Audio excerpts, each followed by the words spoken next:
Ну почему все 4 года никто не возмущался, а в 5 классе вообще просто в этом году надо возмущаться, что им татарский сделал. Да, татарский в 4 классе его было много, каждый день был. Но в 5 классе его и так мало. Всего 4 татарского в неделю. А русского где-то 5. Да.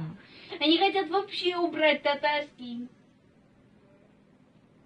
А вот, например, я вот хочу татарский. У нас вся русская группа хочет татарский. Татары все, типа, зачем? А его просто сейчас хотят убрать, а я не хочу.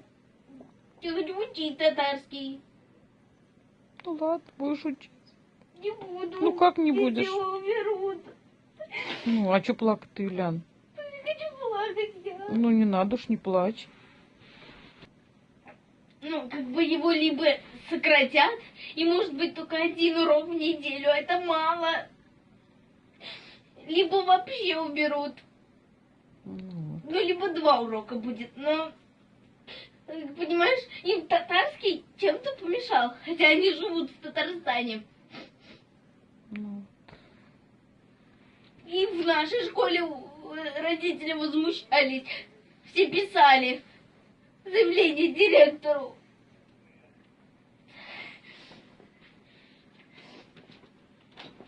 А эти вот эти, кто они там в Министерстве образования, решат, зачем убрать татарский.